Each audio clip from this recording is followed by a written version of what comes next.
Raza de ganado Brahman, temperamento y sus cuidados. En el amance de ganado vacuno, una técnica muy utilizada es utilizar una vaca adulta para vacunos poseedores de temperamentos complicados. La raza de ganado Brahman es muy utilizada en las ganaderías especializadas. En la producción de carne, el temperamento generalmente es dócil, pero hay que ser sinceros, que en ocasiones genera enfrentamientos y molestias con otros vacunos. Por esta razón se deben de implementar medidas con el fin de corregir esa anomalía.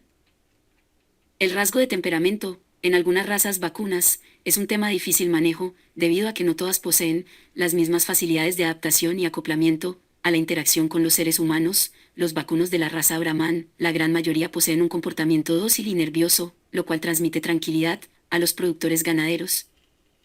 El comportamiento de los vacunos es innato en algunas razas, razón por la cual hay que trabajar con el fin de equilibrarlos con otros vacunos.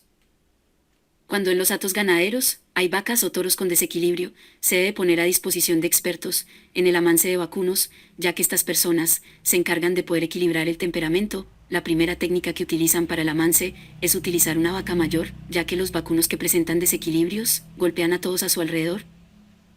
Algo a resaltar es que no todas las vacas son poseedoras del mismo temperamento. El fin primordial es poder evaluar al vacuno por medio de este proceso, con el fin que cuando se inicie con el análisis y equilibrio, se pueda iniciar a contar con mayor cantidad de ovocitos y de mejor calidad, en el caso de vacas que son utilizadas como donadoras de embriones. Es de recalcar que el rasgo de temperamento es heredable, razón por la cual las medidas a implementar en el manejo deben de dar inicio a partir del momento del nacimiento del ternero.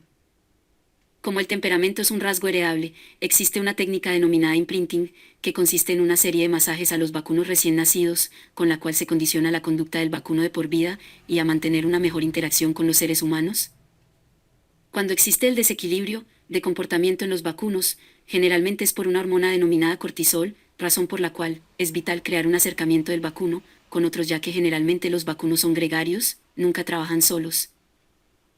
Podemos concluir que los productores ganaderos deben iniciar con capacitaciones a sus trabajadores, enfocadas en las prácticas de manejo vacuno, que aprendan a realizar el masaje a los vacunos recién nacidos, con lo cual se inicia a equilibrar el vacuno y sus niveles de la hormona cortisol, lo que genera que tengan una mejor interacción con los seres humanos.